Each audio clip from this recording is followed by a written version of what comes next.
Billionaire finds a poor little girl crying at his son's grave. But when she says, "I need to tell you something, sir, your son," the moment he hears it, he falls to his knees and starts crying. A chilly autumn wind stirred the dry leaves scattered across the cemetery as Warren Hale passed through the iron gates. Holding a bouquet of lilies in his hand, he walked the familiar path with heavy steps. An entire year of visiting this place every week, and the pain hadn't lessened. It wasn't supposed to lessen, he thought. It was his punishment. As he approached Tyson's grave, Warren noticed something unusual. A small figure was kneeling at the marble headstone, crying. A child. She wore a faded light blue coat with patches on the elbows and was softly speaking to the cold stone, as though it could answer. Warren stopped a few feet away, uncertain. He had never encountered anyone there before, much less a little girl. For a moment, he considered coming back later, but something kept him in place. Maybe it was curiosity about who else, other than him, would visit his son. "I brought another drawing today," the girl was saying, placing a colorful piece of paper against the headstone. "It's from that day at the park, when you showed me how to climb that big tree, remember?" Warren took a step forward, the dry leaves crackling under his feet. The girl turned, startled. She had brown hair pulled back in a simple ponytail and large, attentive eyes. She looked very young, probably around the same age Tyson had been. She didn't seem scared, just surprised. "I'm sorry," Warren said. "I didn't mean to interrupt." The girl studied him for a moment, tilting her head slightly to the side. "You're Mr. Hale, right?" "Tyson's dad." Warren felt a knot in his throat. It had been so long since anyone linked him to his son. At work, people avoided mentioning Tyson, as if the name were a contagious disease.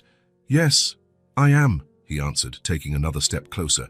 "And you are—" Jenna Marsh." She gave a small smile. "I used to play with Tyson at the park. We were friends." Warren placed the lilies beside the headstone, noticing other small items already there.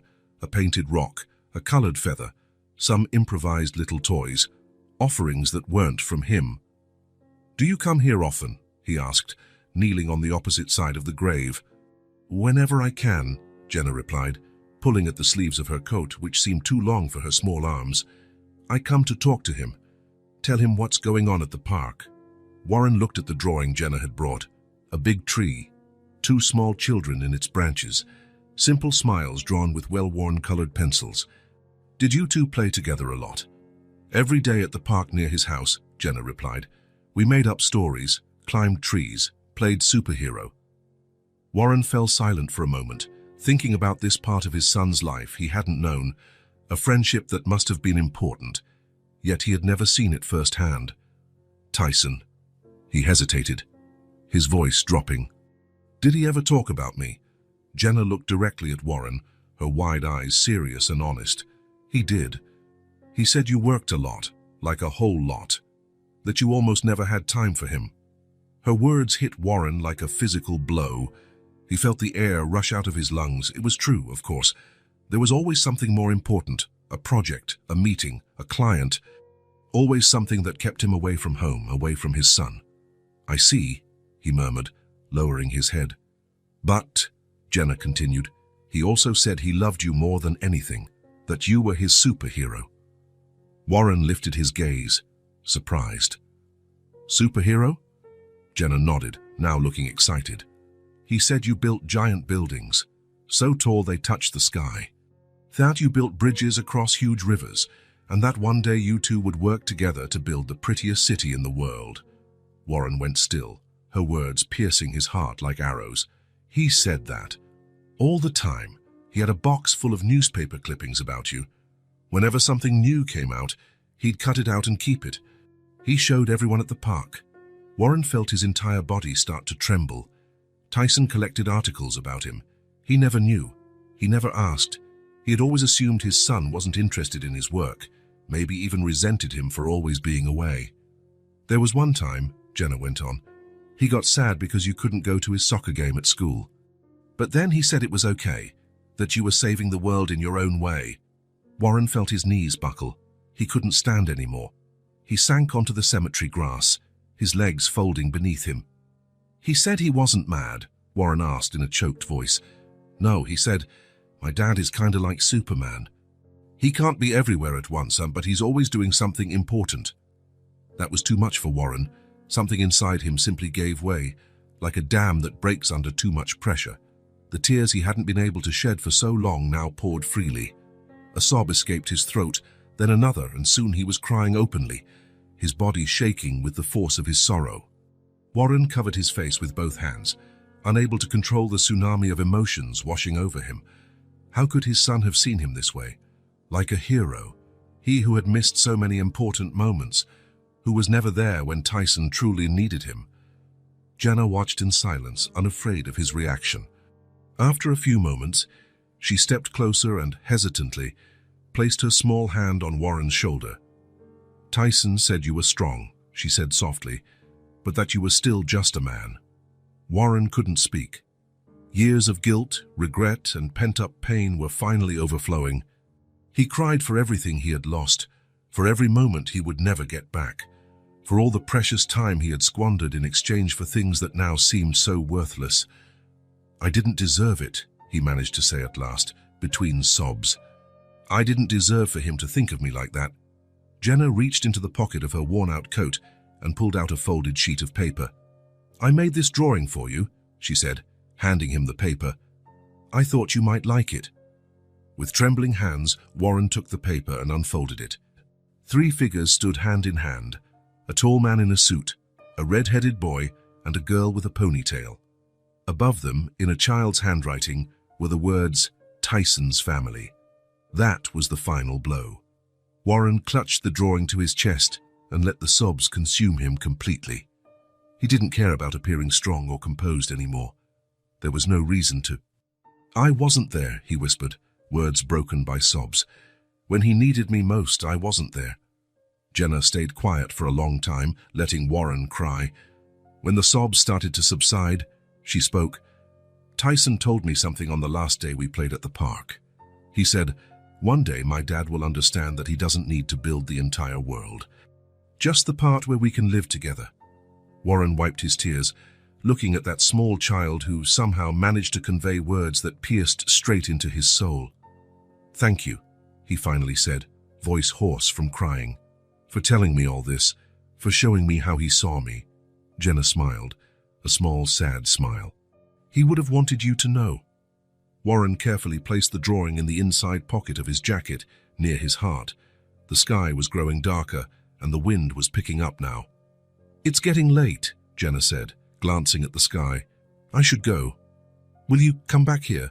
Warren asked, still sitting on the grass, exhausted from his emotional outburst. Every week. She stood up, adjusting her patched coat. We can meet again if you like. Warren nodded, unable to say more. Bye, Mr. Hale, she said, then turned to the headstone. Bye, Tyson. I'll be back next week. Warren watched the small figure walk away along the stone path, her worn-out shoes dragging through the dry leaves. Who was this child? And why had he never known about her before? When he was finally alone, Warren turned back to his son's grave. I wasn't a hero, Tyson, he whispered, voice still shaky. Not even close. But I swear, I'm going to try to be the man you believed I was. The wind rustled the leaves around him, as though the cemetery answered his words. Warren stayed there until sunset, letting the tears come when they would, speaking to his son in a way he never had when the boy was alive. And as night fell, something in him began to change, slowly. It wasn't peace. Peace still seemed too far away, but maybe it was the start of a journey, a chance to finally learn how to become the hero his son had always seen in him. The key turned in the lock with a metallic click that echoed through the empty entryway. Warren pushed the door open and stepped into his house, an elegant, spacious building that, ironically, had never felt like a real home, designed by an award-winning colleague, featured in architecture magazines, yet it had no soul. Like everything else in his life, it was more of an achievement than a refuge. Warren tossed his keys onto the entry table and stood there in the hall, unsure where to go. The house had never seemed so large and so empty at the same time. The silence felt almost tangible, as though the air were too dense for his lungs. You were his superhero. The little girl's words from the cemetery still echoed in his head, like a mantra he couldn't silence, like an accusation. Warren took off his jacket and hung it on the coat rack, his movements mechanical, like a robot programmed to mimic life. He loosened his tie and walked into the spotless kitchen, where he opened the almost empty fridge. He grabbed a bottle of water but didn't drink, just held it, feeling the cold against his palm. He said you worked a lot, like a whole lot, that you almost never had time for him. It was true. How many times had Tyson asked him to play, only for Warren to reply, "Later"? How many school events had he missed because he was in another state or another country, closing some important deal? How many dinners had he spent on the phone, checking emails, drafting designs?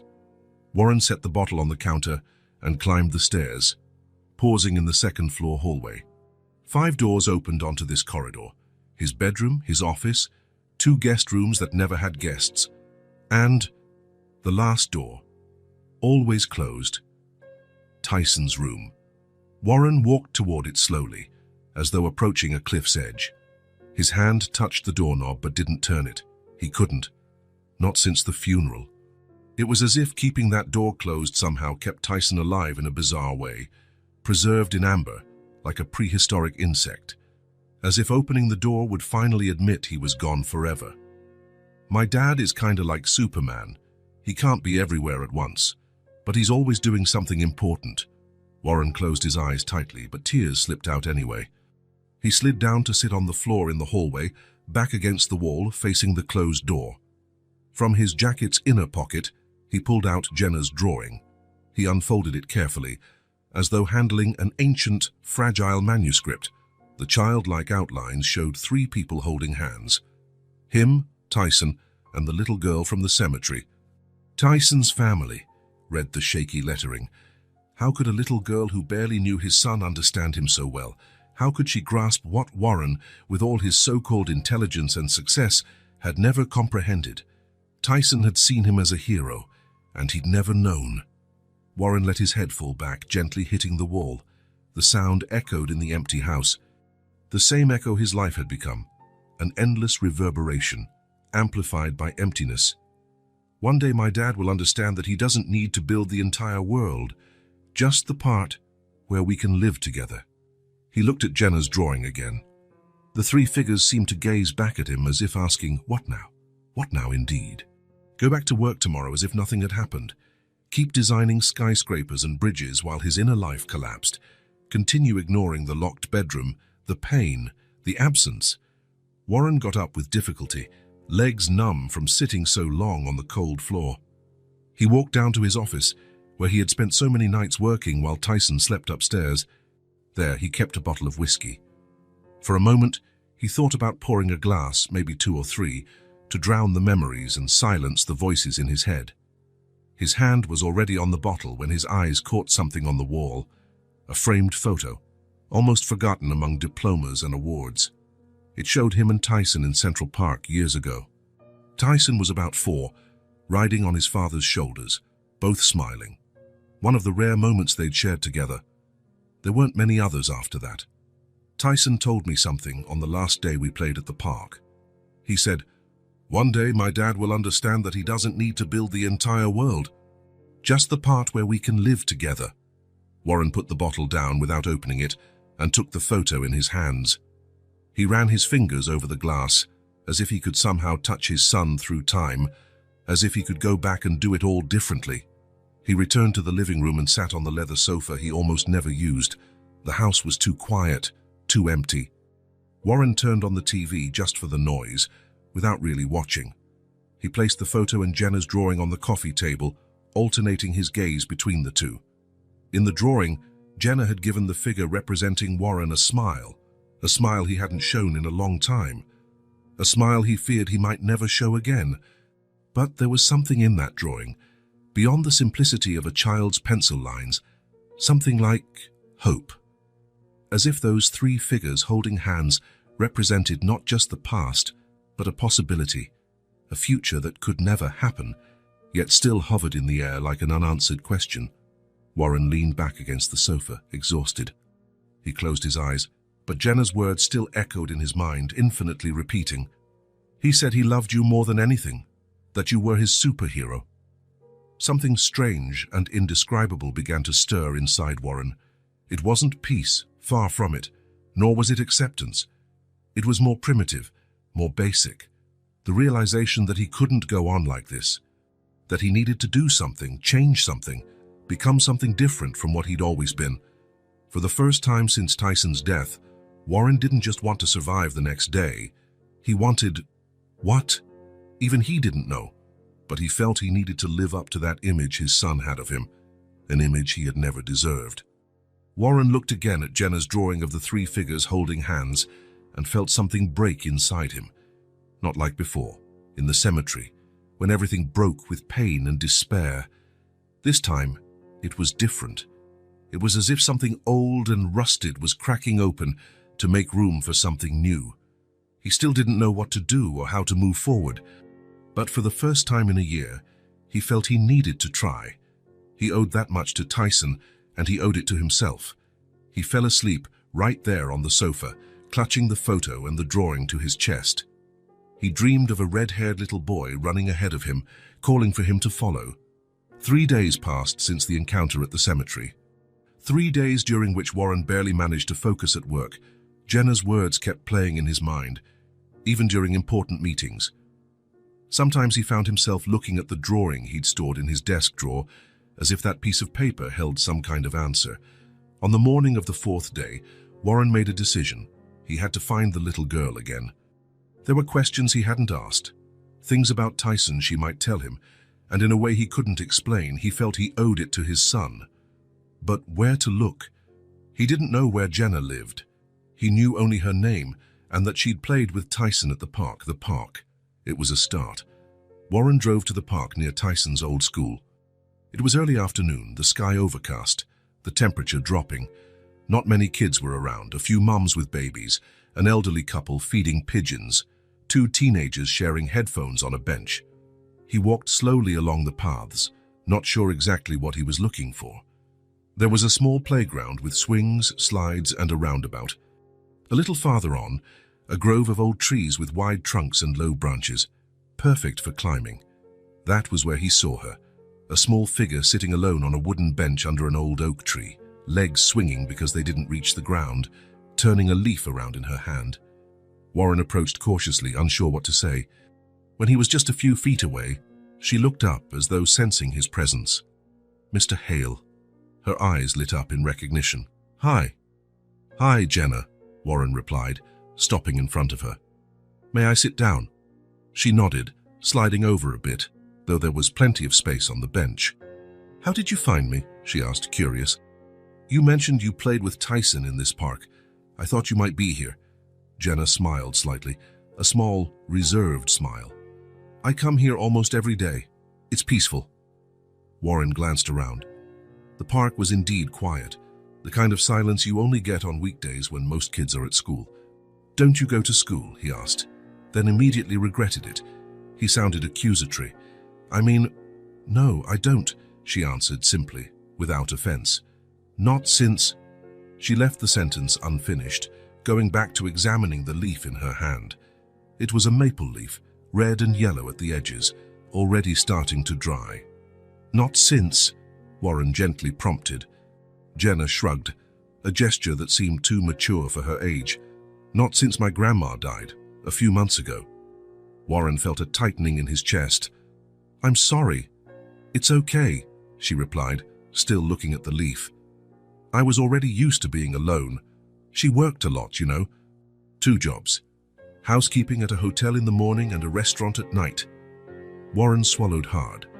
A small child, already accustomed to solitude, like Tyson had been, he realized with a pang of guilt. "And your parents?" he asked, trying to be gentle. "Never met my dad," Jenna said with the brutal honesty of childhood. "My mom left when I was a baby. My grandma raised me. So who do you live with now?" Jenna finally looked at him with an expression that mingled defiance and vulnerability. "By myself, in my grandma's apartment." Warren blinked, stunned. "Alone? But How old are you? I'll be 10 in December, she answered, lifting her chin as if expecting him to argue. And there's nobody taking care of you. No social worker? Any relatives? No. A social worker came once after my grandma died, but the neighbor downstairs, Mrs. Peterson, told her I was her niece and that I'd be staying with her. She just said that so the social worker wouldn't take me. She checks on me sometimes and brings me food, but Jenna shrugged again. It's working out. I know how to take care of myself. I can make sandwiches and heat up soup. We've got hot water for baths. Sometimes the power gets shut off because I can't pay the bill, but... She paused. I manage. I always have. Warren's heart ached. The calm way she spoke about her situation was more disturbing than the words themselves, like it was normal, like she deserved nothing better. How do you afford food? How do you pay rent? My grandma left some money, and Mrs. Peterson helps with groceries. The landlord thinks I'm living with her. It's a tiny place. Doesn't cost much. Warren glanced around, as if expecting some responsible adult to appear from behind the trees, laughing and saying it was all a joke. But there was no one, just him and a 9-year-old who had been living alone for months. I probably shouldn't have told you this, Jenna said suddenly, her face growing serious. You're going to call someone, right? The police, social services. There was fear in her voice now, and Warren realized she must have kept this secret for months. Why tell him now? Maybe for the same reason he was seeking her out. There was some bond formed through Tyson that inspired a fragile trust. No, he said, though he wasn't entirely sure. I'm not calling anyone. Relief was visible in her expression. Promise. I promise, but Jenna, you can't keep living like this. It's dangerous. No child should be on her own. What other choice do I have? She asked, with a wisdom born of necessity. If they find me, they'll send me to a shelter or foster care. I've heard stories. I don't want that. Warren felt something shift inside him, like long rusted gears turning again. What if, he started, surprising even himself. What if you came to live with me? The words came out before he could think them through. They were impulsive, illogical, maybe even irresponsible. Yet strangely, they felt right. Jenna eyed him warily. Why? You hardly know me. You knew my son, Warren replied, realizing that was reason enough. Tyson liked you. That means you're special. Jenna kept looking at him, evaluating. Her eyes, too old for her childish face, seemed to see beyond words. Do you have a big house? She finally asked. Yes. With food in the fridge and electricity that doesn't get shut off. Warren felt a pang in his chest. Yes, Jenna, there's food and electricity and hot water. And a bedroom just for you. She considered this for a moment, swinging her feet. You're not doing this just because you feel sorry for me, right? Because I don't need pity. I can take care of myself. The dignity in those words, coming from someone so small, hit Warren like a punch. No, it wasn't pity. What he felt was something deeper, more primal. Perhaps it was his chance to finally do something right after so many mistakes, to become the kind of person his son believed him to be. It's not pity, he answered truthfully. It's because no one should be alone. Not you, not me. That answer seemed to satisfy her. Jenna slid off the bench to stand. I should get my stuff then. Warren blinked, surprised by how quickly she decided. You want to come? I guess so, she shrugged. I don't have much to lose, right? If it doesn't work out, I can always come back. The simplicity of how she viewed such a significant decision astonished him. Maybe it was because, for a child who'd already lost so much, moving in with a stranger didn't seem as frightening as it would to an adult. Okay, Warren replied, rising to his feet. Let's go get your things then. The house was exactly as she had imagined. Big, beautiful, with furniture that looked expensive and huge windows. But it also felt cold, as if no one really lived there. There were no photos on the walls, no personal items scattered about. It looked like a magazine spread, not a home. Warren led her to a guest room on the second floor. It was a spacious room with a single bed, a desk, and a dresser. The walls were painted in a very light blue, almost white. So you can stay here, he said, suddenly unsure. If you want to change anything, the wall color, the furniture—" "It's perfect," Jenna replied, setting her small suitcase on the bed. Her entire life fit in there. A few clothes, a handful of toys, a photo album of her grandmother, and a shoebox with her drawings. "Want to see the rest of the house?" Jenna nodded and followed him along the hallway. Warren showed her his bedroom, his office, and the bathroom she'd use. Another door in the corridor was closed, which he didn't mention. He didn't have to. Jenna already knew it was Tyson's room. "The kitchen's downstairs," Warren continued as they went down. "You can help yourself to whatever you want, whenever you want. There's cereal, milk, fruit." He was talking quickly, as though nervous, uncertain of what he was doing. Probably because he truly didn't know, Jenna thought. Nor did she.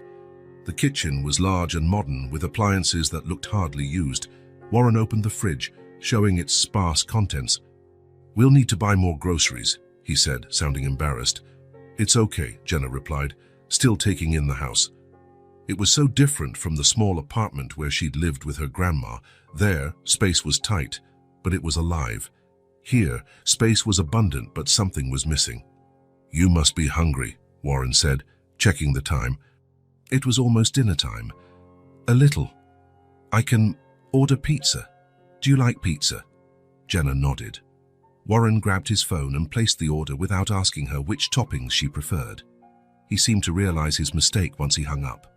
"Sorry, I should have asked what you like. I ordered half cheese, half pepperoni. Is that okay?" "That's great," Jenna replied. Though she actually preferred chicken, she didn't want to start off by causing problems. While they waited for the pizza, an awkward silence settled between them. Warren seemed unsure what to say, and Jenna was used to being quiet. After all, she'd spent months alone, speaking only when necessary. "Do you want to watch TV?" Warren finally asked. "Sure." They went to the living room, where an enormous TV dominated one wall. Warren turned it to a cartoon channel and handed Jenna the remote. She sat on the sofa, looking tiny against the black leather. "I'll set the table," he said, leaving the room. Jenna watched the screen but wasn't really paying attention. Her thoughts wandered, trying to understand how her life had changed so drastically in just a few hours. That morning, she'd been alone in her small apartment, trying to make the leftover soup stretch another day. Now she was in a mansion with a man she hardly knew, waiting for a pizza to arrive. Would this be permanent? Probably not. Grown-ups changed their minds. They made promises and then forgot them. She'd learned that early on. Still, it would be nice to have a comfortable bed and regular meals for however long it lasted.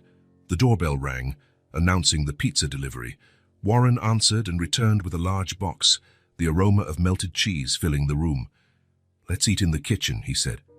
The table was set with plates, napkins, and cups. Warren served them both and sat across from Jenna. "So," he began, clearly uncomfortable, "do you like school? I mean, before?" "It was okay," Jenna replied, shrugging. "I liked math and art." "Math?" Warren seemed genuinely surprised. Tyson hated math. "I know. Sometimes I tried to help him with his homework." Another silence fell between them. Warren chewed slowly, as though every bite required all his concentration. "Tomorrow we can buy some things for you," he said at last. "Clothes, school supplies." "School supplies?" Jenna frowned. "I'm going back to school." "Well, yes. Kids should be in school." Jenna nodded slowly. It made sense. If she was going to live here, she'd have to return to a normal routine. School, homework, schedules. Part of her felt relieved, another part anxious. "How long will I stay here?" she suddenly asked. Warren paused mid-bite, caught off guard. "I don't know exactly." "How long do you want to stay?" Jenna shrugged again, a gesture that was becoming her trademark. "Just wondering so I can prepare myself." Warren put the pizza slice down, looking uneasy. "Jenna, I'm not planning to send you away, but I don't know exactly how this will work. I've never done this before." "Taken care of a child?" "Yes. Even with Tyson, He stopped, swallowing hard. "I wasn't very good at it. Tyson didn't think so." Her words seemed to hit Warren deeply. He lowered his gaze to his plate, unable to reply. The rest of dinner passed in silence. When they finished, Warren showed Jenna how to store the leftovers and how to run the dishwasher. Then, looking emotionally spent, he said, "I guess it's getting late. You must be tired. If you want to go to bed." "Okay," Jenna replied, even though she wasn't really tired. "Good night, Mr. Hale." "You can call me Warren," he said, offering a small smile. "Good night, Warren." "Good night, Jenna." She climbed the stairs to her new room, feeling his gaze follow her. When she closed the door, she sat on the soft bed, looking around. The room was pretty and clean. The bed was comfortable, no leaking ceiling, no roaches crawling on the walls. But it still wasn't hers, like nothing in her life ever really had been. Jenna pulled her pajamas from her suitcase and got changed. She brushed her teeth in the fancy bathroom, impressed by how many towels there were. Then she returned to her room and got under the covers, pulling the blanket up to her chin. The silence here was different from what she was used to. Not the silence of abandonment, but the silence of two people who didn't know how to coexist. Two lonely souls under the same roof, still distant, still lost. In the hallway, Warren stopped in front of Tyson's door. As usual, he rested his hand on the knob but didn't turn it. He still wasn't ready. Instead, he walked quietly to the guest room door, now Jenna's, and listened. Not a sound. She was probably asleep by now, worn out from the sudden upheaval in her life. Warren returned to his own bedroom, wondering if he was doing the right thing. Could he take care of a child when he'd so miserably failed his own? Was this a chance for redemption or just another chance to disappoint someone who needed him? The silence of the house, once suffocating, now felt less oppressive. There was another breath here, another life. He didn't know it yet. But something was starting to change. 2 weeks had gone by since Jenna moved into Warren's home. 2 weeks, and everything felt like it was circling back to where it started.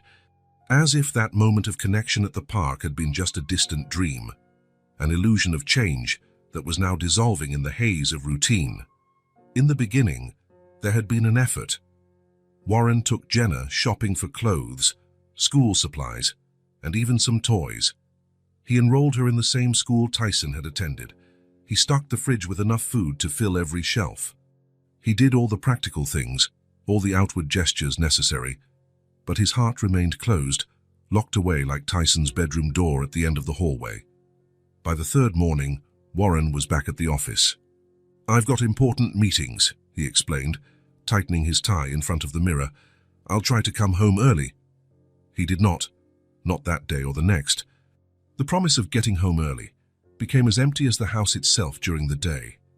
Now, on this rainy Thursday, Jenna sat alone at the kitchen table, drawing. She'd just come back from school, drenched from the downpour because no one had picked her up. Mrs. Reynolds, the neighbor Warren had hired to keep an eye on her, couldn't make it due to a doctor's appointment. Jenna was used to walking alone, but the rain made the journey harder and sadder. In her sketchbook lay a page where 3 figures stood under an umbrella: a tall man, a small girl, and a red-headed boy. Above them, a rainbow stretched across the sky. It wasn't real, of course. None of it was real. Not the boy who no longer existed, nor the man who, though physically present, felt absent as a ghost. The wall clock read 6:47 p.m. Warren had called about an hour ago to say he'd be late. "There's food in the fridge," he had said quickly before hanging up. The same phrase every time, as though eating was the only thing a child needed. Jenna closed her notebook and went to the fridge. Indeed, there was food: yogurt, fruit, leftover lasagna from 2 days ago. Everything her body needed, but nothing that filled the emptiness inside. She took the lasagna, heated a portion in the microwave as Warren had shown her, then sat back down at the table, eating silently while watching the rain fall outside the kitchen window. The house was far too big, too nice, with its expensive furniture and decorative pieces that seemed untouched. On the walls, abstract art that told no story. On the shelves, books no one read. It was a house without memories, as cold as polished marble. Jenna finished her meal, washed the plate and put it away. She'd learned to be tidy since she was small, helping her grandmother who worked so hard. She walked upstairs to her bedroom, the guest room she now occupied but didn't really feel was hers. On the way, she stopped in front of Tyson's closed door. She always felt the urge to open it, to see where her friend had lived, what toys he had, what color he'd painted his walls. But she never had the courage. It was a sacred space, a temple Warren kept sealed. In her own room, Jenna turned on the small TV Warren had installed. Another object, another material thing that didn't replace a human presence. But at least it was noise, something to break the stifling silence of the house. She lay on the bed and watched cartoons without really seeing them. Her mind wandered back to the small apartment she'd shared with her grandma, cramped, simple, with leaking pipes and a noisy fridge. Yet it had one thing this mansion didn't: genuine warmth. Even after working 2 shifts, her grandma always found the energy to ask about her day, brush her hair, or tell her a bedtime story. Here, Jenna had everything money could buy, but none of what really mattered. A tear slipped from the corner of her eye, wetting the pillow. It wasn't the first time she cried silently, and it wouldn't be the last. She was reliving the same sense of abandonment, just in a different, more luxurious setting. The sound of the front door opening drifted up. Warren had arrived. Jenna quickly wiped her tears but remained still, listening to his footsteps downstairs, the fridge door opening and closing, the clink of ice in a glass, footsteps climbing the stairs. For a moment she imagined he might knock on her door, ask how her day was, if she needed anything, if the lasagna tasted okay. Maybe he'd come in and sit on the edge of the bed, like her grandma used to, and talk a bit before wishing her good night. But his steps went right past her door. There was a pause, that familiar pause in front of Tyson's bedroom, and then the sound of Warren's own bedroom door closing. That was how it went every night, a silent ritual neither had agreed on but both observed. Jenna turned her attention back to the TV, though the colorful cartoon only highlighted the drabness of her real life, like a rainbow painted on a gray wall. She wondered how long this would last. How long before Warren realized bringing her here wouldn't fill the void Tyson had left. How long before he gave up on her completely, the way he seemed to be doing, bit by bit. In the beginning, she had hoped it might be different, that maybe she'd find a new home here. That Warren, having known loss just like she had, would understand what it felt like to be alone. But now she saw that grief, rather than bringing them together, had pushed them apart. He, in his pain, couldn't see hers. The story kept repeating, like a sad song stuck on loop. Adults leave even when physically present. Promises dissolve like sugar in water. Hopes wilt before they can bloom. Jenna turned off the TV and pulled the blanket up to her chin. She clutched the worn-out teddy bear she had brought from her old apartment, the only toy that truly mattered, a gift from her grandma on her 6th birthday. "Good night, Grandma," she whispered to the dark ceiling. "Good night, Tyson." In the loneliness of her room, surrounded by material comfort but starving for affection, Jenna fell asleep, thinking that maybe it was time to leave. Time to return to the little apartment where, if she was alone, at least she wouldn't feel the weight of rejection, where she wouldn't have to see, day after day, the living reminder that she wasn't enough, that she'd never be the son Warren lost. Tomorrow, she decided before drifting off. Tomorrow, she would write a note and leave. Warren woke up later than usual that Friday. The clock on his bedside table read 8:37, and his heart pounded as he leaped out of bed. He was late for a meeting with Japanese investors, a meeting that would determine the future of his biggest project to date. He took the quickest shower of his life, put on the suit he'd laid out the night before, and went downstairs, adjusting his tie. There was no time for coffee, barely time for anything.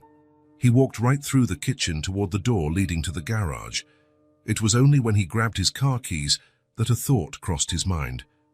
Jenna. She should be getting ready for school. Had she eaten breakfast yet? Did she need lunch money? Warren hesitated, hand on the doorknob. He looked at his watch, 8:46. The meeting was at 9:30 downtown, at least a 25-minute drive without traffic. "Jenna," he called, stepping back toward the stairs. No answer. Maybe she'd already left. School started at 8:30 if he remembered correctly. Maybe Mrs. Reynolds had taken her, or perhaps Jenna had gone alone, as she often did. Reassured by that thought, Warren got in his car and drove away, mentally rehearsing his presentation for the meeting in less than an hour. The day passed in a blur of commitments. The meeting with the Japanese investors lasted the whole morning, followed by a business lunch that ran until 3 Tao. Then a visit to the construction site with the civil engineer, discussing foundations and structural changes. When Warren finally checked the time again, it was past 7 in the evening. Driving home through the chaotic Friday traffic, his thoughts drifted to Jenna. They hadn't really talked in days. In fact, they barely saw each other. She was asleep when he got home, and he was asleep when she left.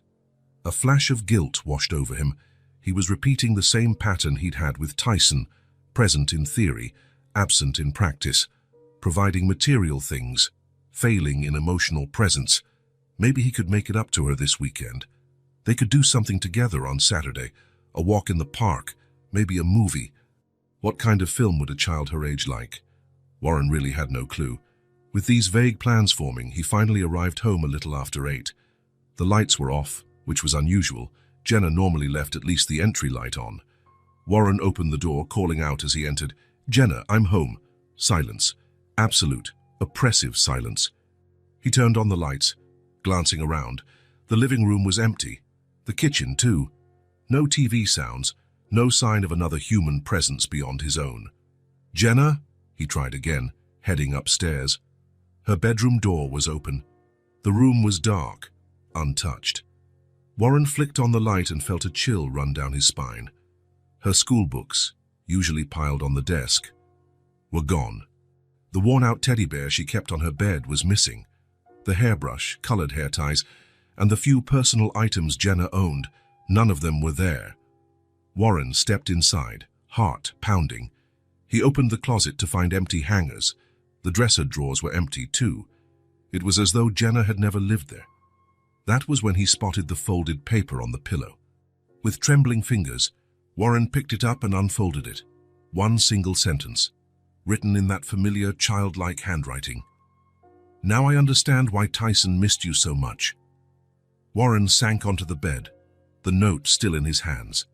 7 simple words carrying the weight of a much larger accusation. She was gone, just walked out as if she'd never been there. And worst of all, he hadn't even noticed her absence until now.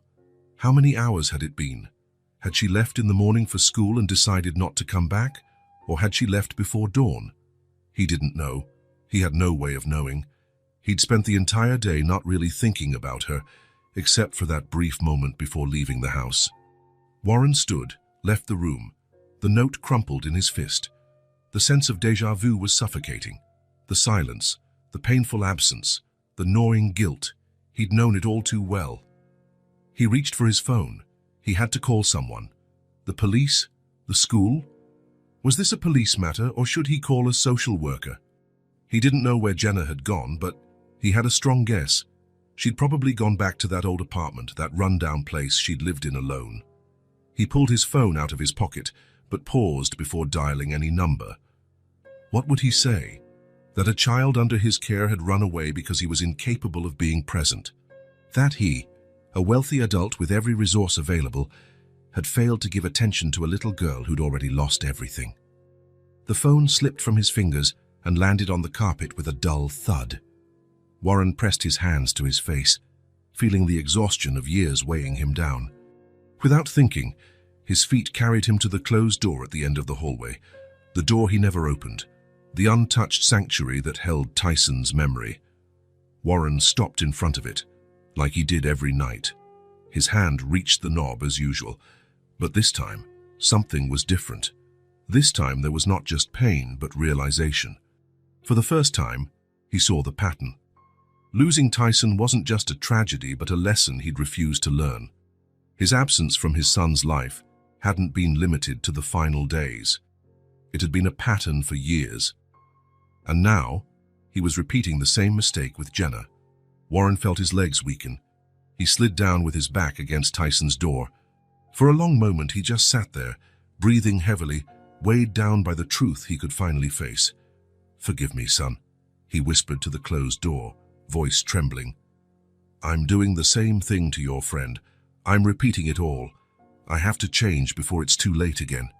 Speaking the words out loud made them echo in the empty hallway.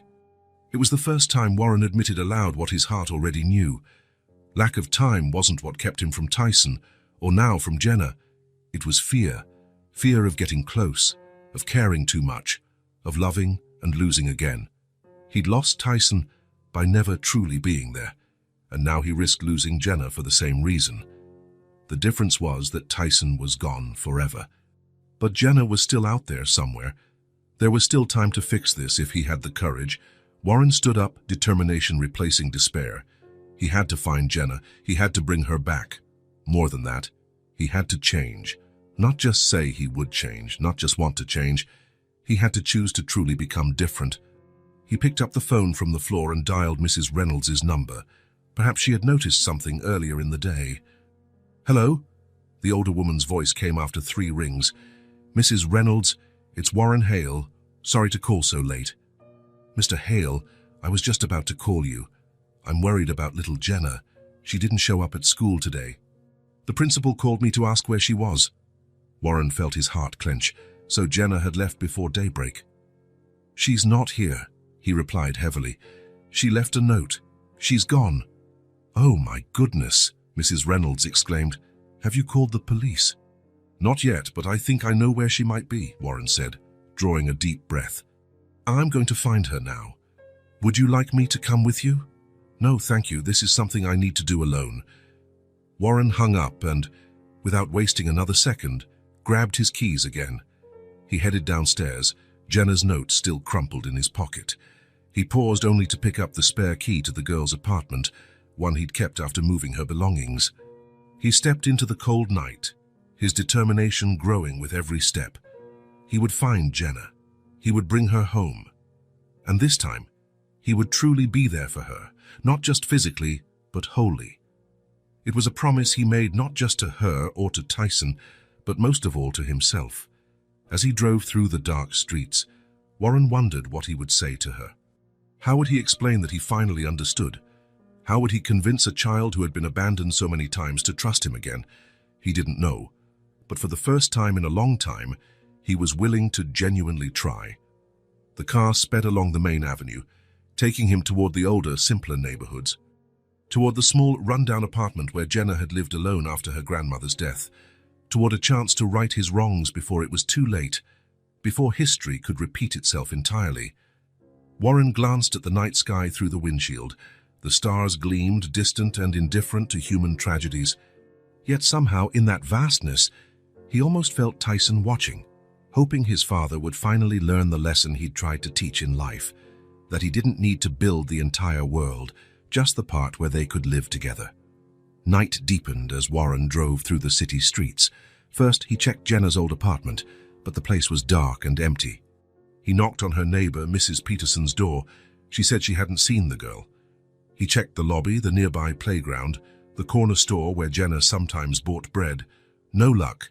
With every fruitless stop, his desperation grew. Warren drove aimlessly, slowing whenever he saw a child, studying each face under the yellow glow of street lamps. The dashboard clock read 11:18 p.m. when he stopped at a red light, feeling utterly drained and out of ideas. Where would a child go on a cold night like this?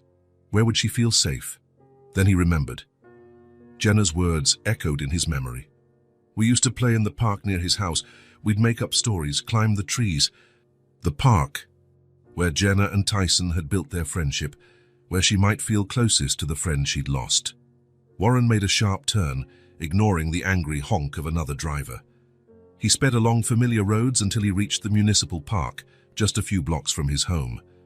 At this hour, it should have been closed, but the old rusty lock on the gate could be easily pried open by any resourceful child. He parked haphazardly and rushed to the gate. As expected, it was slightly ajar. Warren slipped inside, his footsteps echoing in the nighttime stillness. The park looked like a different world now. Shadows of trees stretching across the ground like ghostly figures.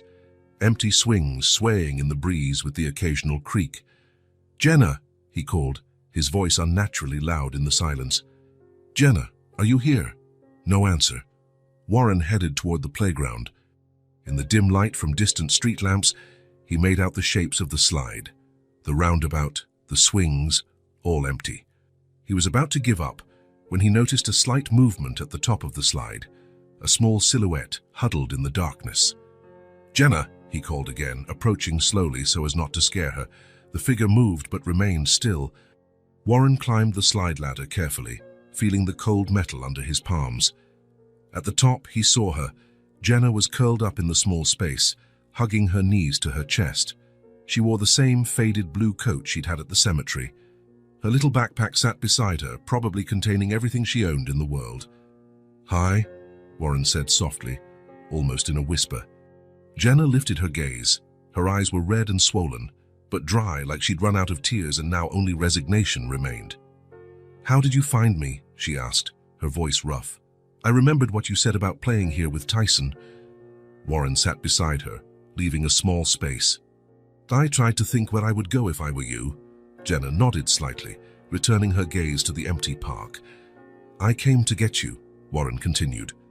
"Why?" The question was simple and direct, without blame, but charged with genuine curiosity. Warren drew a deep breath. He hadn't rehearsed any speeches. All the well-formed sentences, the logical arguments he'd planned while searching, seemed useless now. "I'm not here to make promises," he finally said, staring at his own hands. "I'm not saying everything will magically change overnight. I just came to ask for another chance." Jenna stayed silent, still hugging her knees. "Your note," Warren went on, voice trembling.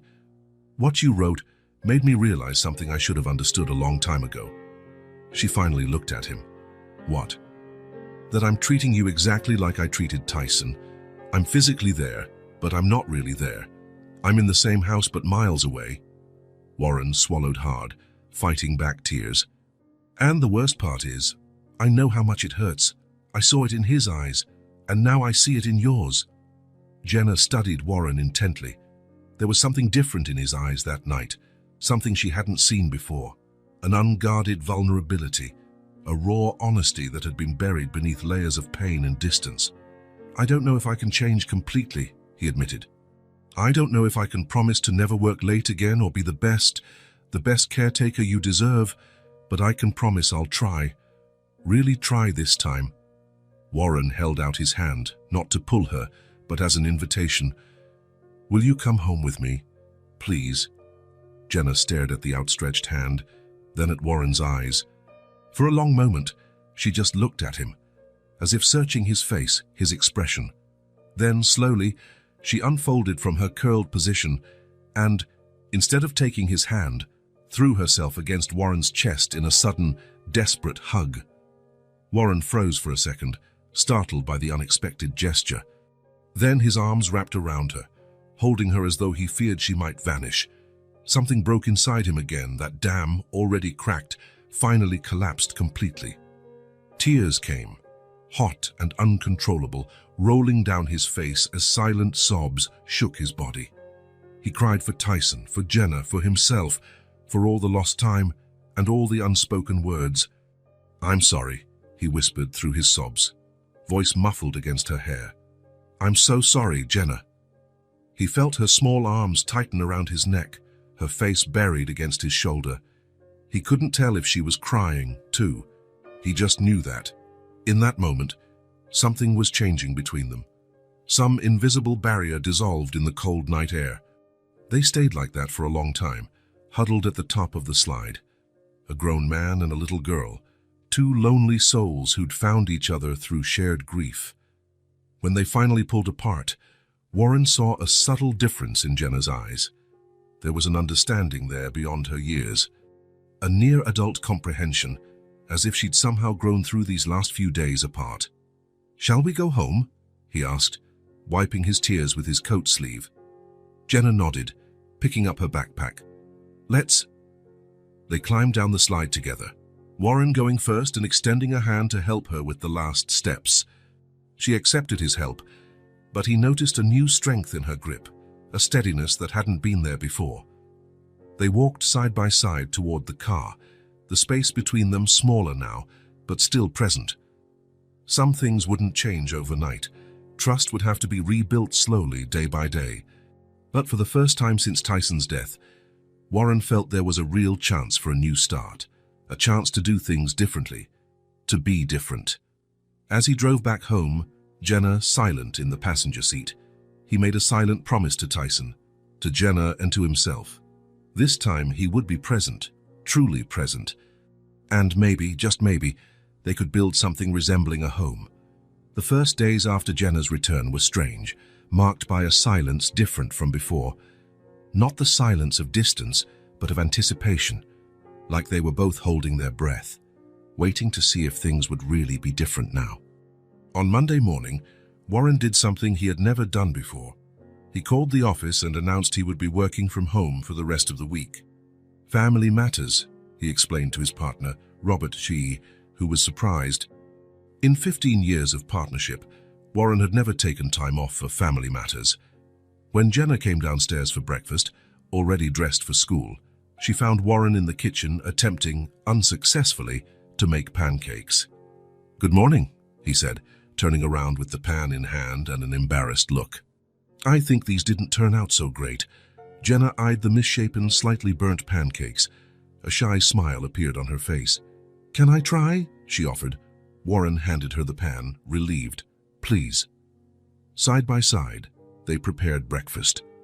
Jenna taught Warren how to flip pancakes at just the right moment, while Warren told her how his own father had been hopeless in the kitchen. "My mom never let him do more than boil water for coffee," he recalled with a smile. "Is your mom still alive?" Jenna asked, pouring more batter into the pan. "No. She and my dad passed away in a car accident years ago." Jenna nodded sympathetically. "Like my grandma?" "Yes, like your grandma." When they finished eating, Warren grabbed his car keys. "I'll drive you to school today, and I'll pick you up afterwards too." Jenna looked at him, surprised. "But what about your job?" "I can work from home this week. I have some projects to review, nothing that requires me to be at the office." On the drive to school, they talked about small things, the weather, the subjects Jenna would study that day, the book she was reading for English class. In front of the school, Warren hesitated before letting her go. "I'll pick you up at 3, okay?"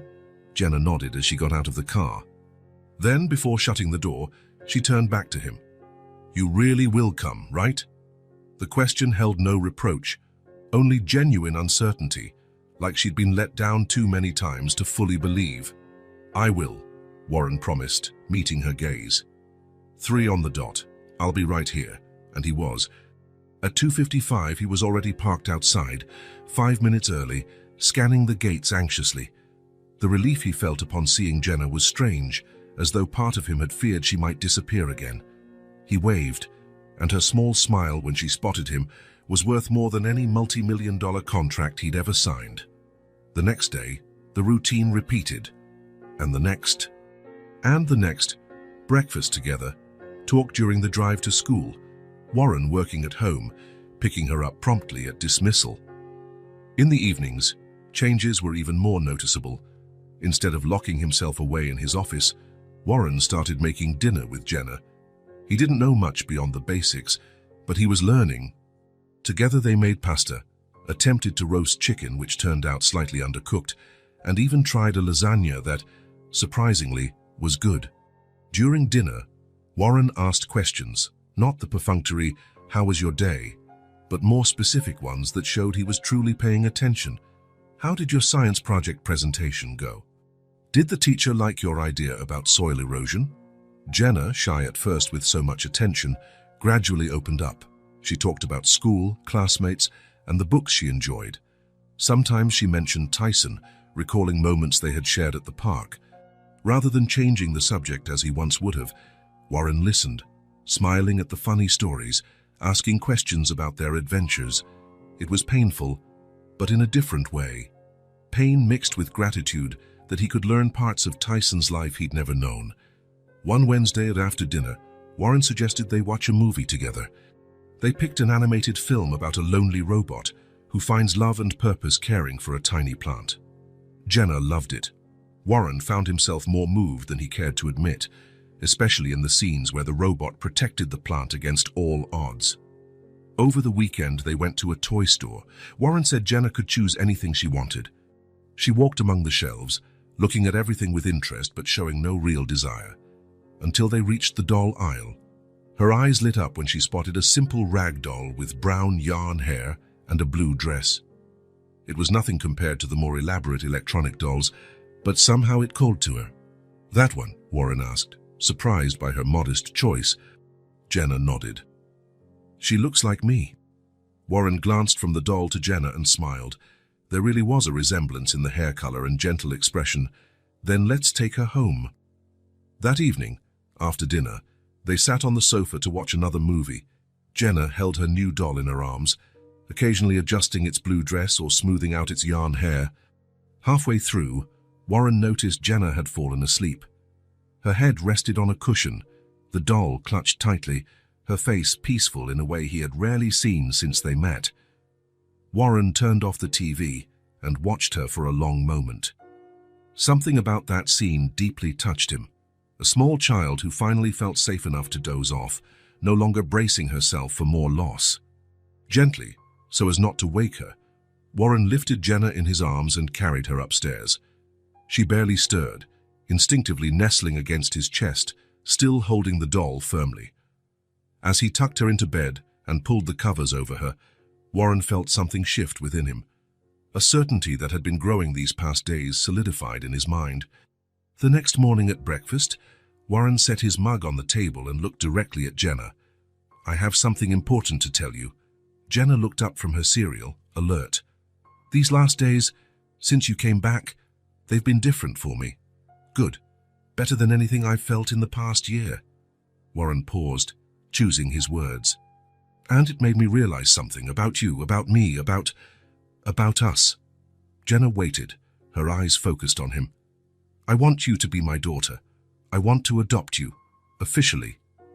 Jenna's spoon froze halfway to her mouth. Her eyes went wide, full of surprise, confusion, and hope. You're sure?" she asked, her voice small. "Absolutely," Warren replied. "I talked to a lawyer yesterday. He said it might be complicated since you're not officially in the foster system, but it's doable. And I want to try, if you want it too." Jenna slowly lowered the spoon into the bowl, her face a swirl of emotions Warren couldn't fully decipher. For a moment, she did nothing but look at him, as though testing the sincerity of his words, the firmness of his decision.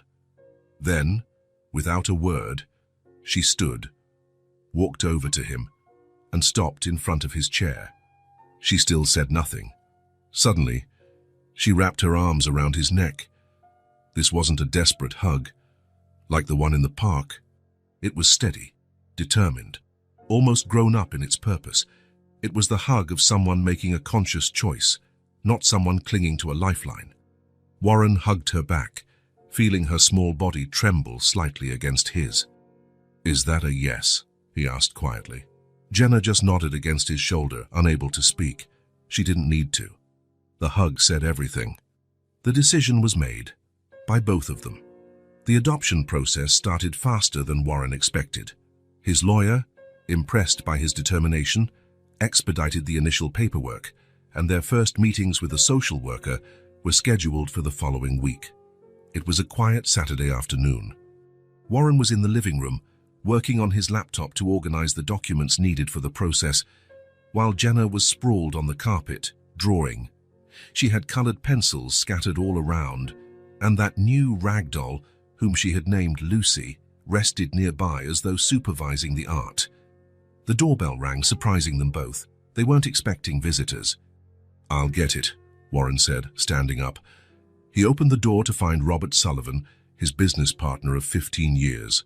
Tall, impeccably dressed even on a Saturday, carrying a leather briefcase under his arm, wearing that trademark grin Warren knew so well, the grin of big deals. "Warren, sorry to drop in without warning, but this couldn't wait until Monday," Robert said, walking in without waiting for an invitation. "I tried calling, but you didn't answer." Warren shut the door, trying to hide his annoyance at the unannounced visit. He had purposely turned his phone off to spend time with Jenna uninterrupted. "Robert, what's so urgent?" Robert halted upon seeing Jenna on the living room floor. She looked up from her drawing, curious about the stranger. "Oh, you have company," Robert remarked, clearly surprised to see a child in Warren's house. "This is Jenna," Warren introduced. "Jenna, this is Robert, my partner at work. Hi, said Jenna quietly, returning to her drawing. Robert gave Warren a questioning look, but Warren simply said, "Let's go to my office." Once in the office, Robert wasted no time. He opened the briefcase and spread out plans, graphs, and projections on the desk. Tokyo, Warren. We finally got Tokyo. Warren stared at the materials, instantly recognizing the project, the Asahi Tower, a mixed-use skyscraper in the heart of Tokyo's financial district. They had bid on it 3 years ago, but lost to a Japanese firm. "Nagata called yesterday," Robert said excitedly. "The other firm got disqualified. Issues with the foundation. They want us." "Specifically, they want you." Warren looked at the plans, feeling the familiar surge of excitement that always accompanied major projects. The Asahi Tower would be a career-defining job, the kind of building that would cement his legacy as an architect. "It's a 3-year contract," Robert explained, showing him the financial projections. "The numbers are, well, see for yourself." Warren whistled softly at the amount. It was a fortune, enough to secure the firm's future for at least 5 years. "The only catch," Robert went on, "is that they want you on site, in Tokyo, for at least the first year. Weekly meetings with investors, direct supervision until the foundation work is done." Warren felt a chill spread through him. "A year? In Tokyo?" "I know it's a long time," Robert said quickly, "but think about what it means for the company, for your career. This is the kind of project we've worked our entire lives for." Warren stayed silent, studying the impressive numbers. Only a few weeks ago, he wouldn't have hesitated. He would have packed his bags that very night and flown across the world to chase professional glory. "We have to give them an answer by Monday," Robert pressed. "They have other firms on standby. That's why I came in person. I knew you'd want to see these numbers before deciding." Warren nodded absently, his mind racing. A year in Tokyo, far from home, far from Jenna. "So what do you think?" Robert asked eagerly. "Should I call Nagata today and confirm?" Warren didn't respond. Instead, he stood and walked to the office door, opening it slightly. From this angle, he could see Jenna still lying on the living room rug, busy with her drawing, her tongue sticking out in concentration, just like Tyson used to do when he drew. "Warren," Robert said, confused. "Give me a minute," Warren replied, stepping out of the office. He approached Jenna quietly, watching from above. She was drawing a house. Notice it was clearly their house. 2 figures held hands in front of the building, a tall man and a small girl. Next to them, a transparent figure, almost like a smiling ghost, a red-headed boy. "It's our family," Jenna explained, sensing him there. "Hayosike, me and Tyson watching over us." Warren felt a rush of warmth in his chest, so intense it almost hurt, an ache that was somehow good.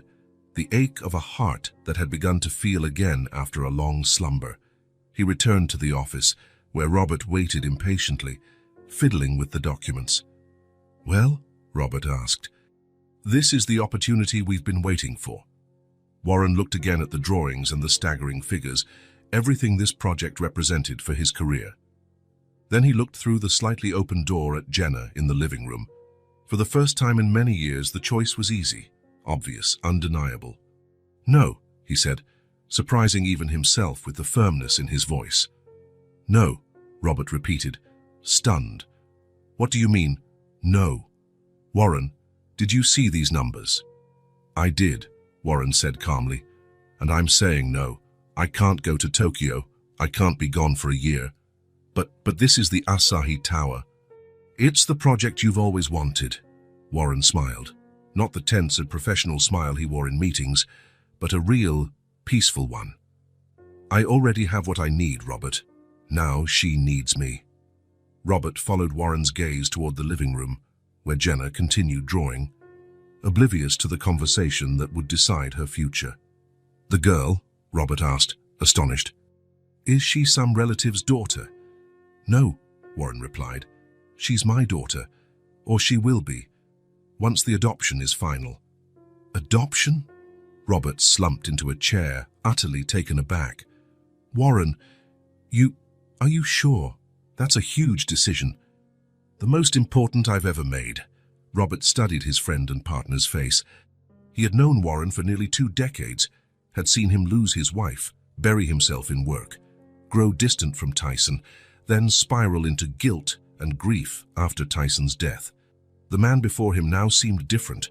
There was a peace in his eyes that Robert hadn't seen in years. "You've changed," Robert observed, not as a criticism but as a simple fact. "Yes," Warren agreed, not offering further explanation. He didn't need to. Robert knew the story, how Warren had always prioritized work over everything else, how he was consumed by regret and mourning. Now, seeing the resolve in his gaze, Robert realized he was witnessing not just a declined project, but a profound life change. "I could suggest a remote arrangement," Robert offered after a moment's thought. "You could guide the team from here, do weekly video calls, short trips only when absolutely necessary. Would that work?" Warren considered. "Maybe, but on one condition. No long trips. Nothing that keeps me away more than a few days. And no more night or weekend meetings. My time with Jenna is sacred now." Robert smiled, a genuine smile this time. "I'll talk to Nagata. I'm sure we can work something out." He began gathering the documents, but paused to see Warren still staring into the living room. "So you know," Robert said, "I never thought I'd see the day Warren Hale would turn down the project of a lifetime for the sake of a child."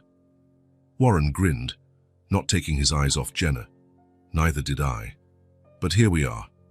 Robert clapped him on the shoulder. "I'm happy for you, Warren." "Really?" After Robert left, Warren returned to the living room and sat on the floor beside Jenna. "Who was that?" she asked, pointing to Robert as he got into his car outside. "A friend," Warren replied. "He came to offer me a very important job." "Are you going?" Jenna's voice held a note of anxiety. Warren smiled, gently brushing back her hair. "No, I'm not going anywhere. I'm exactly where I need to be." Jenna's eyes shone with understanding beyond her years. She went back to her drawing, adding more details to the house, the figures, and the little garden taking shape on the paper. Warren watched her small, skillful hands move the pencil, creating a colorful world where 3 people, a family, lived together, happily. For the first time since Tyson's death, he felt life could be good again, not perfect, it would never be perfect, but good, authentic, real, and that, he realized, was more than enough.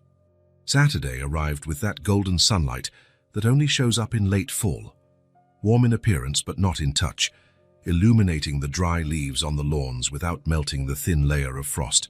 Warren woke up early, as he often did now, but instead of opening his laptop and checking emails, he decided to make pancakes for breakfast.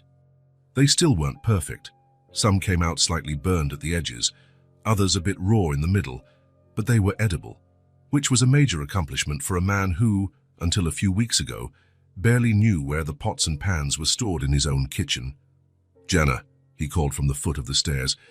"Breakfast is ready." He heard light, quick footsteps, and soon Jenna appeared at the top, still in her pajamas, her brown hair a messy halo around her face. Lucy, the rag doll, was cradled in her arms as usual. "Morning," she said, heading down and sitting at the table. "Morning." "I made pancakes." Warren placed a plate in front of her, watching proudly as she smiled at the imperfect shapes. "They look nice." "They're better," Warren corrected, taking a seat across from her. "Not nice yet, but better." They ate in a comfortable silence for a few minutes. That was their rhythm now. Silences were no longer loaded with tension, just natural pauses when words weren't needed. "I was thinking," Warren said, taking another pancake for himself. "We could do something different today. Maybe go out." Jenna looked up from her plate, intrigued. "What kind of outing?" "We could visit the mall. There's a new toy store on the 2nd floor. Then maybe grab lunch somewhere, see a movie. Whatever you'd like." Her eyes lit up. "Can I bring Lucy?" "Of course. I'm sure she'll enjoy seeing other toys." An hour later, they were in the car, heading to the mall. Jenna wore a light blue dress that matched Lucy's. Warren watched them both out of the corner of his eye while driving, noticing how Jenna whispered to the doll, explaining where they were going and what they would see. It was funny how something so simple could feel so significant now, a Saturday trip to the mall, something thousands of parents did with their children every weekend. But for Warren, it was a milestone. He couldn't recall the last time he'd done something like this with Tyson. There had always been a more important meeting, a more urgent project. The mall was crowded, as expected on a Saturday. Warren led Jenna up the escalators to the second floor, where the new toy store boasted a bright and welcoming facade. "Wow," Jenna whispered upon entering, her eyes sweeping over shelves packed with every possible toy. "Where do you want to start?" Warren asked. Jenna clutched Lucy to her chest, momentarily overwhelmed by the sheer number of choices.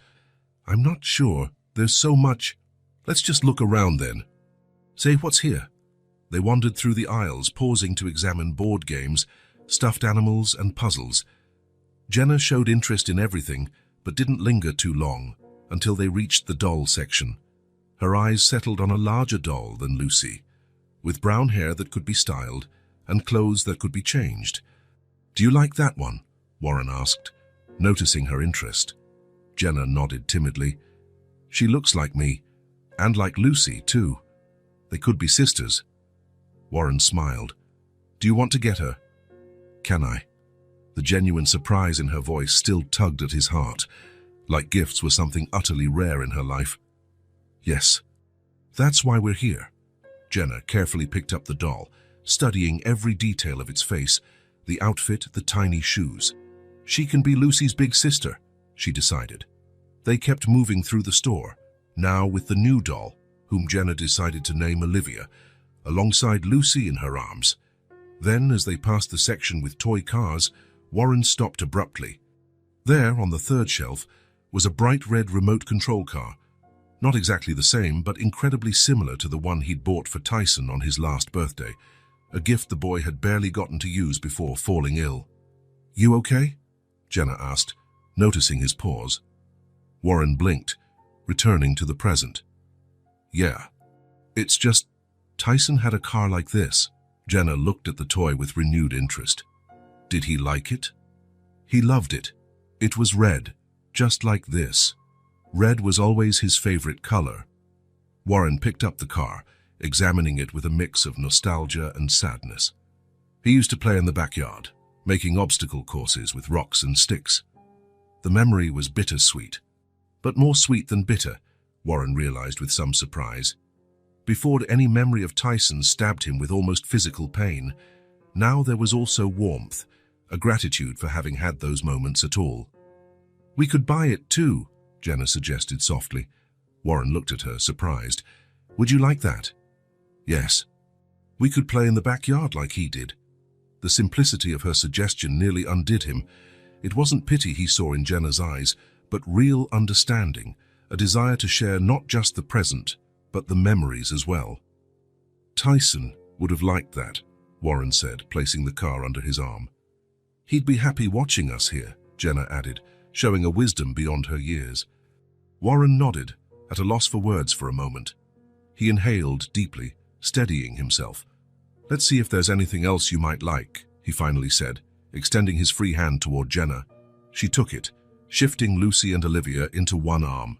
Together they continued browsing, now with renewed purpose.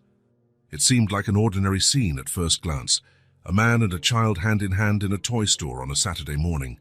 To any casual onlooker, they were just another dad and daughter out shopping.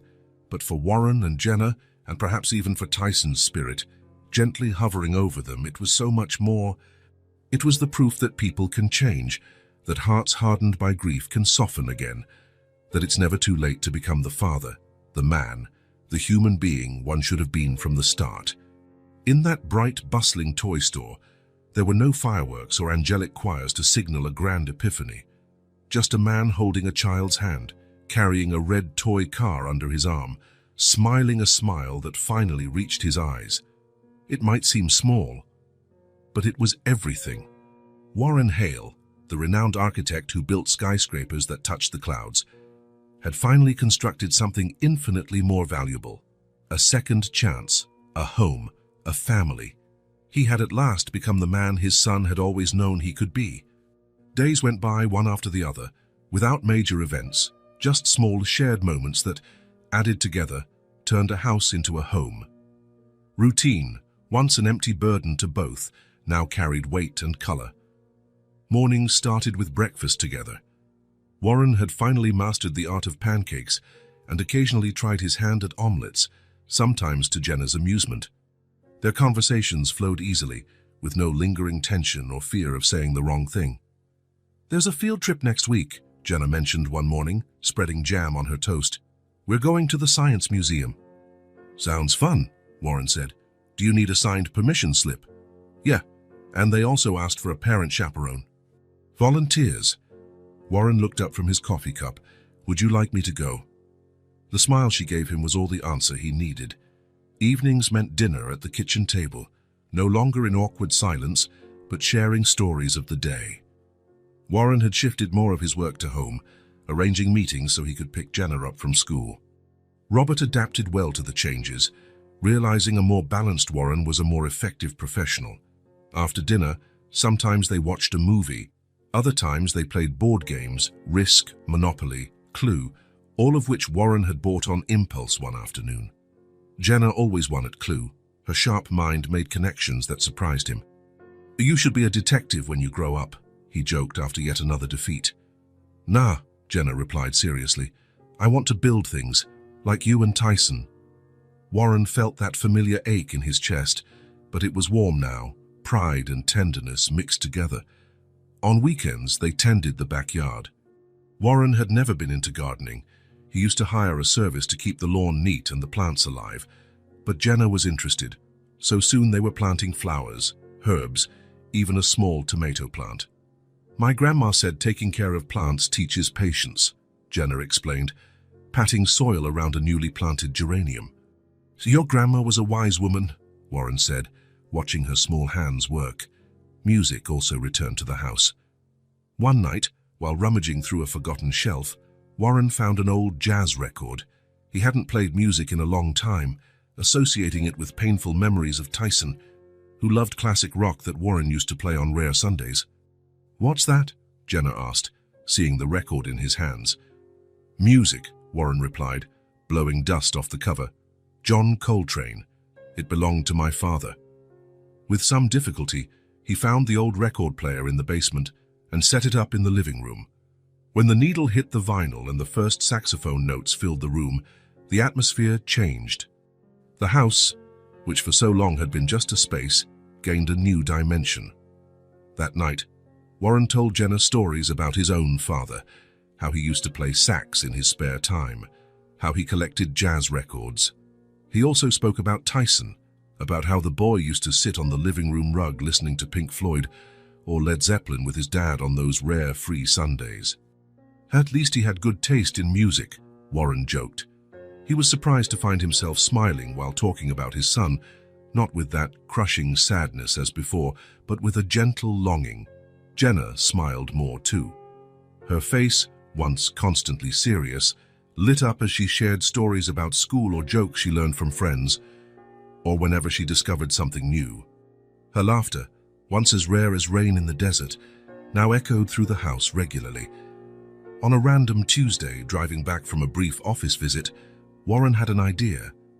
He stopped by a pet store and returned home with a small aquarium and 2 goldfish. "For you to take care of," he said, seeing Jenna's eyes widen. "I figured they could live in your room." Her joy was so genuine and complete that Warren felt a lump in his throat. How could something so simple and ordinary mean so much?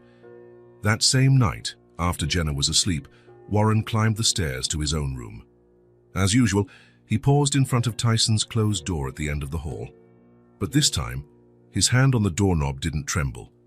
The weight on his chest wasn't so suffocating. He was ready.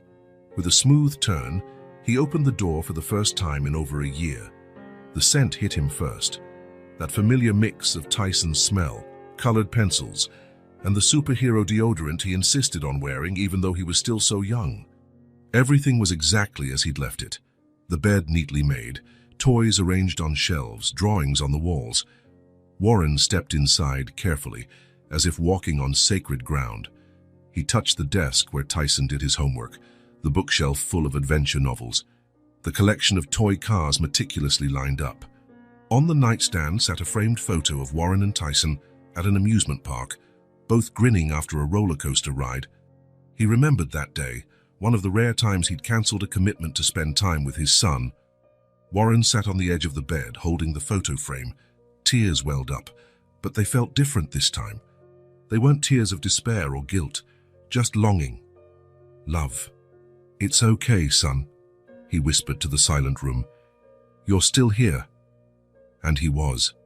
Tyson lived on, not just in that room, but throughout the house, in Jenna's smiles, in the stories they shared, in the music playing again, in the garden that was starting to grow.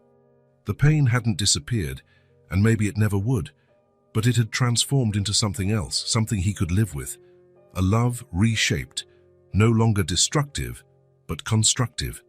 Warren spent hours there, sifting through boxes, looking at old drawings, reading school notebooks. He found the box of newspaper clippings Jenna had mentioned, articles about his projects that Tyson had carefully collected, arranged by date, some with little comments in childish handwriting. "Dad on TV. Tallest building in town. Dad is awesome." When he finally left the room, he left the door open. It was time for fresh air and sunlight to flow in, time for life to return to that space. The next day, he told Jenna he had opened Tyson's room and asked if she wanted to see it. She nodded solemnly, understanding the significance. Together, they explored the room that had once belonged to Tyson.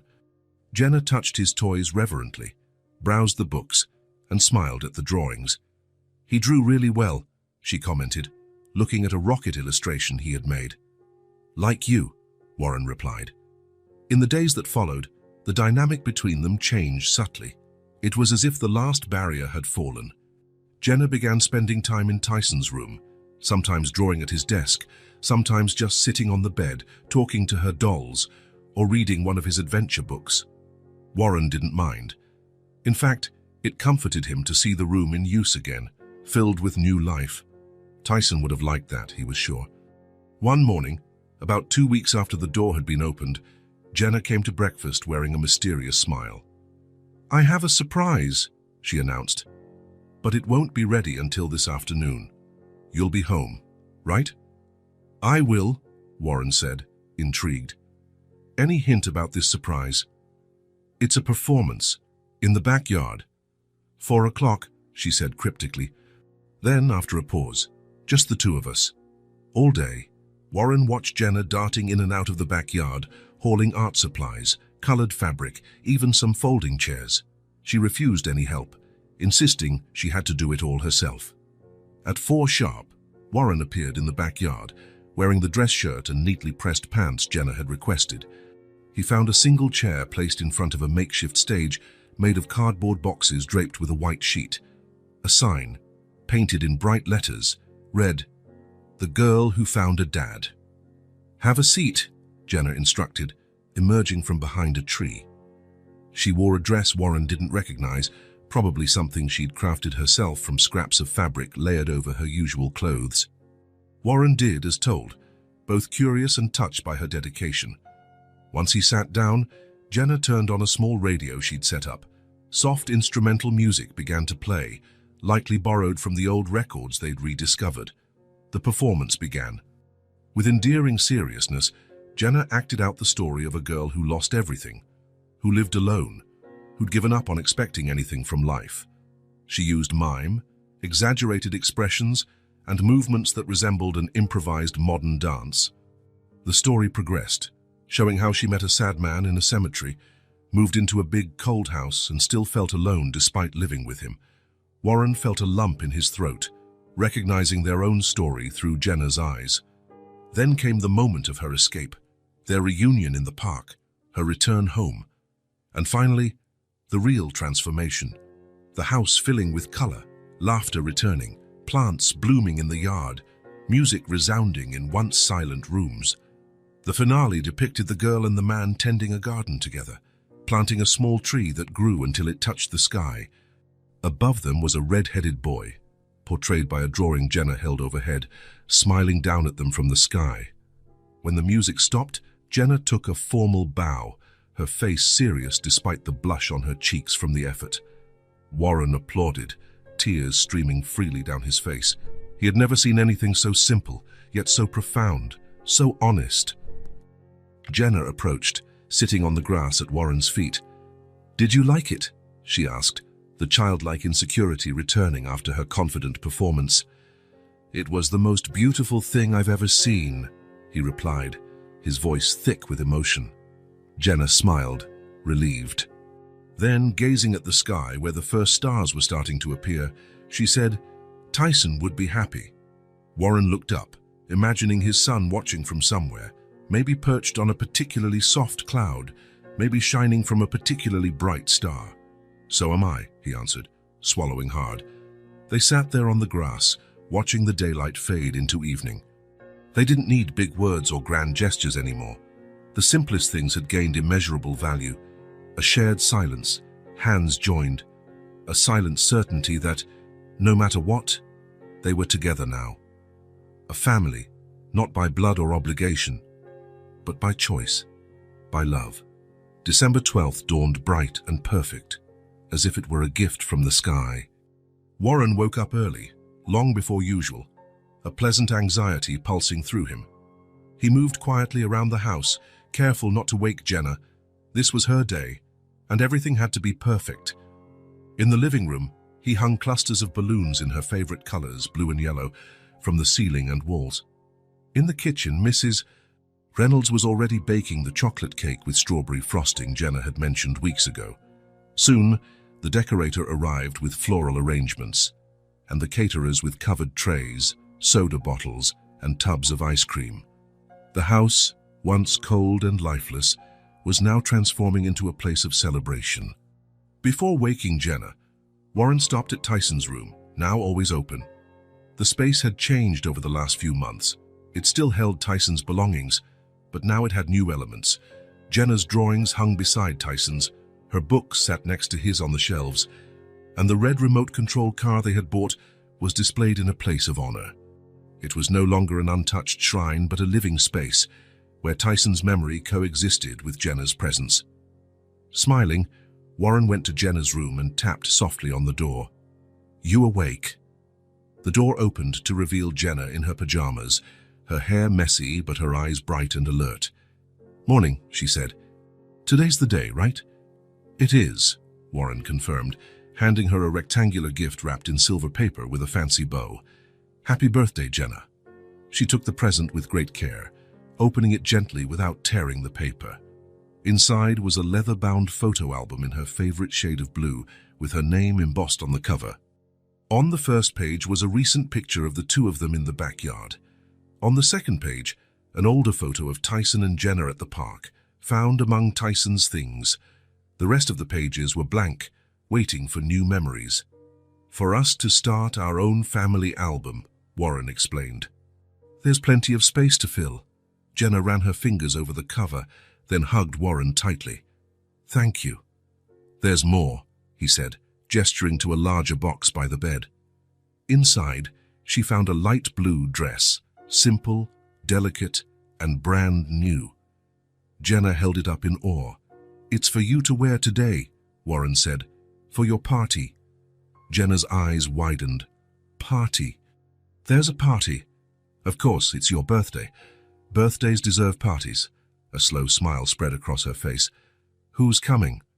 "Mrs. Reynolds, Robert and his wife, the neighbors in the yellow house with the twin girls, your friends from school, your art teacher you like so much."